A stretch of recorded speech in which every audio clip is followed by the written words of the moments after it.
आज की कहानी है स्वाभिमानी बूढ़ा। वह देखो देखने में ही गुंडा लगता है, कपड़ों को देखकर ही लगता है गवार होगा। उसकी भाषा तो देखो मुंह फट होगा। ऐसे ही हम लोग या हमारे आसपास के लोग दूसरे लोगों के प्रति पहली बार में ही कोई राय बना लेते हैं। आज की कहानी आपको इसी बुरी आदत से दूर रहने की सीख देगी। सर वह देखो, वह जो सबसे आखिरी वाले टेबल पर बैठकर खाना खा रहा है ना, वह बुढ़ा आज पहली बार नहीं आया है। वह इससे पहले भी 2 बार अपने होटल में खाना खाकर जा चुका है, लेकिन उसने अब तक अपने उधार के पैसे नहीं चुकाए हैं और आज फिर आ गया है खाना खाने। होटल के एक वेटर ने अपने मालिक हीराचंद के कानों में धीरे से यह बात बताई। हीराचंद ने उस बूढ़े की तरफ एक नज़र दौड़ाई, उसे ध्यान से देखा और अपने कर्मचारी से पूछा, आज कितने का ऑर्डर दिया है उसने? सर वो भले ही उधार का खाता है, फिर भी वो कंजूस कभी ज़्यादा का ऑर्डर नहीं करता है। आज भी उसने बाकी दिनों की तरह ही सब्जी रोटी मंगाई है। 50 रुपये बिल होगा उसका। वेटर ने जवाब के साथ उस बूढ़े के प्रति अपने विचार भी व्यक्त किए।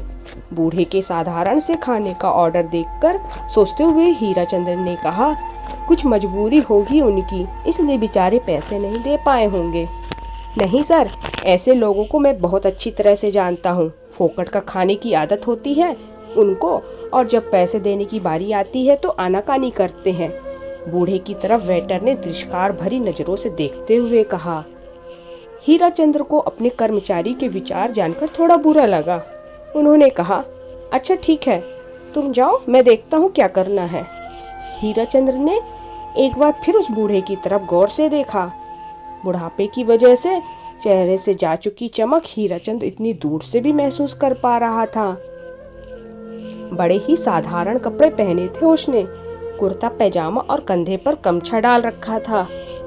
अपना खाना खत्म कर वह बूढ़ा सीधे काउंटर की तरफ हीराचंद के पास आकर खड़ा हो गया और बोला, साहब कितना बिल हुआ मेरा?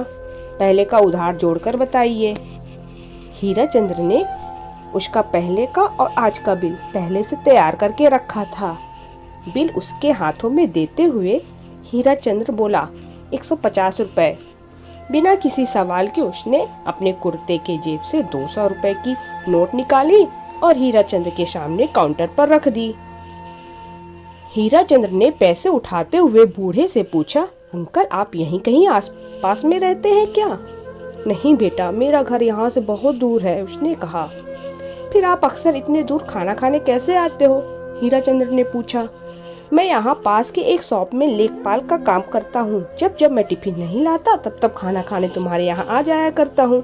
अब हमेशा तो जेब में पैसे रहते नहीं हैं, इसलिए कभी कभी उधार ही खाना खाकर चला जाता हूँ। लेकिन आज मेरा पगार हुआ है, इसलिए आज मैं जानबूझकर यहाँ आया हूँ। सोचा खाना भी खा लूँगा और पहले की उधारी भी चुका दूंगा। थोड़ा सा हंसते हुए बूढ़े ने कहा। बूढ़े की उम्र देखकर हीराचंद्र अपने आप को एक और सवाल पूछने से रोक नहीं पाया। आपका परिवार नहीं है क्या? बूढ़ा बोला, है ना, बेटा बहू पोता पोती सब है और कई सारे रिश्तेदार भी। लेकिन जब तक मेरे हाथ पांव सलामत है, मुझे यह पसंद नहीं कि मैं बिना कुछ किए रोटी खाऊं। हाँ, शरीर में पहले जैसी ताकत नहीं रही, अब पहले जितनी मेहनत नहीं कर पाता हूँ, लेकिन लेखपाल का काम करता हूँ। बूढ़े आदमी की ईमानदारी और इतना कठिन परिश्रम देखकर एक बार तो हीराचंद्र के मन में ख्याल आया कि उसने खाने के पैसे ना लिए जाए। लेकिन उसके साथ हुई इस 2 मिनट की बातचीत में हीराचंद्र यह तो जान गया कि वह बुजुर्ग कितना स्वाभिमानी है।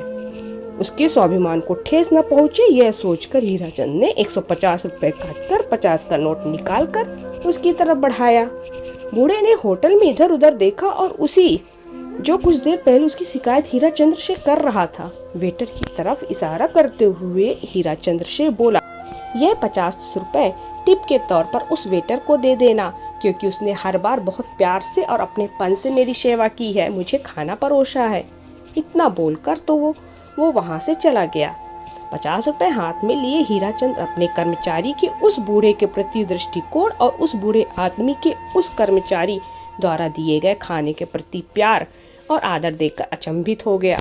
उसके पास बोलने के लिए कुछ भी नहीं था। तो दोस्तों, आप अमीर हैं या गरीब, आपके पास जो पैसा है वह कभी भी यहाँ नहीं तय करता हमारा दूसरे लोगों की तरफ कैसा दृष्टिकोण है या हमारे विचार कैसे हैं। यही हमें गरीब या अमीर, अच्छा या बुरा बनाते हैं। दोस्तों, कहानी पसंद आए तो लाइक जरूर करिए और चैनल में पहली बार आए हैं तो सब्सक्राइब जरूर करें। धन्यवाद।